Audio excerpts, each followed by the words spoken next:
10 November sanadkii 2021 ayaa waxaa la qabtay doorashada kursiga gudoomiyaha degmada iyo midka golaha deegaanka waxaana isku soo sharaxay dhowr mudane kadib tartan adag oo ay wada galeen musharaxiin dhowr ah oo miisaan culus ku lahaa degmada. ugu dambeyn guusha waxaa hantiyay oo ay xildhibaanada u codeeyeen Dr. Liibaan Abuukar Baafe oo noqday gudoomiyaha degmada ahna gudoomiyaha golaha deegaanka.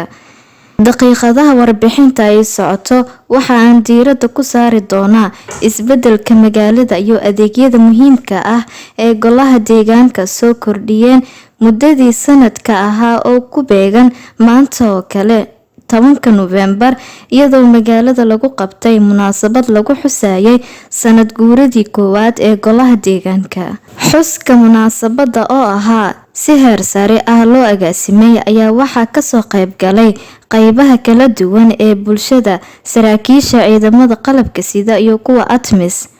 qaar ka mid ah bulshadii kasoo qayb galay munaasabada oo kalamado kooban jeediyay ayaa waxay carabka ku adkeeyeen muhiimada golaha deegaanka u leeyihiin degmada iyo sidoo kale waxyaabaha ay soo kordhiyeen muddadii sanadka ahaa. bulshada ayaa aad u bogaadiyay dhammaan golaha deegaanka oo ugu horeeyo gudoomiyaha golaha ahna duqa magaalada Dr. Liibaan Abuukar Baafe.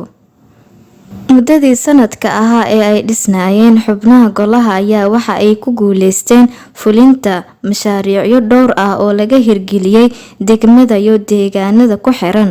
mashaariicda muhiimka ah ee bulshada degmada ayaa aad ugu baahi qabeen isla markaana la hirgeliyay ayaa waxaa ka mid ahaa: 1. dhismaha garoonka kubadda cagta oo muhiimad gaar u leh dhalinyarada kubadda cagta iyo dadka daneeya arrimaha ciyaaraha. 2. goobo waxbarasho oo bilaash ah. dhowrkii sano ee lasoo dhaafay bulshada magaalada Baraawe ayaa baahi weyn u qabay helidda goobo waxbarasho oo bilaash ah maadaama dadka qaar ay yihiin kuwa danyar ah oo aan awoodin inay caruurtooda ka bixiyaan lacagaha iskoolka. 3. dhismaha buundooyinka magaalada oo ay si aad ah ugu baahanayeen darawalada kaxeeya gaadiidka taksiga iyagoo xilliyada roobka ku dhibaatoon jiray marida wadooyinka halbowlaha oo ah degmada isla markaana ay iskaga gala gooshaan gawaarida iyadoo hadda gaadiidleyda ay ku maraan si dhib yar. golaha deegaanka oo kaashanaya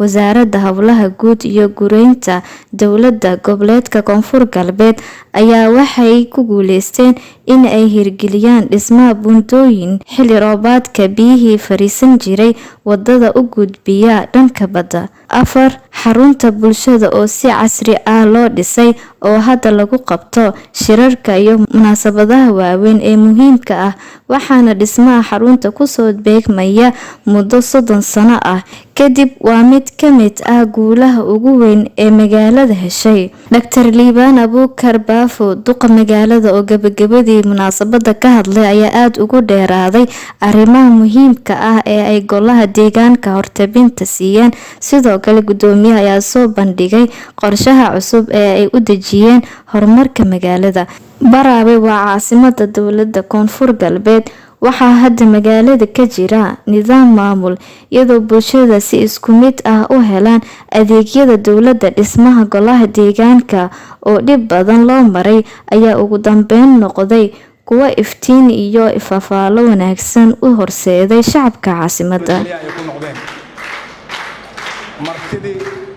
martidii xilligaas timidne reer Baraawe ay u duubteen ayagoo isku duuban inay martigeliyaan si sharaf leh ay nooga noqdaan. ilaahay ama hadda iska lahaa intaa kadib sidaa ka warqabtaan waxaa la gudagalay oo wadanka guud ahaan gudagalay doorashadii madaxweynihii qaranka. annaguna waxaan si gadaale ugu noqonay inaan sii hagaajino maxay ahayd dadweynihii Baraawe iyo amnigeennii inaan ka shaqaysano isku duubnidiina aan ku sii dadaalno. kadib doorashadii madaxweynihii qaranka waxaa dhacday in golihii deegaanka ay fursad u helaan in wasaaraddii arrimaha gudaha Koonfur Galbeed ay timaado golaha deegaanka la baro lana fahamsiiyo waxa uu yahay doorkooda ama waxyaabaha laga rabo inay qabtaan. quruxda aan maanta u jeedaan oo golaha deegaanka shaqadooda ah oo muddadan sanadka ah waxa ay qabteen iyo sanadka aysan isku dhigmin oo waxqabadkoodu uu weyn yahay waxay ahayd oo sabab u ahayd wasaaradda arrimaha gudaha oo tababarro adag siisay golaha deegaanka waxa looga fadhiyana u sheegtay intaa kadib waxaa waqtigaas naga qaatay oo nooga baxay laba kalfadhi oo ahaa kalfadhigii koowaad iyo kalfadhigii labaad ee golaha deegaanka waxaa inoo furmay bishii juun ee sanadkan kalfadhigii macnaha saddexaad kaasoo howlo waaweyn ee golaha deegaanka ku hirgeliyeen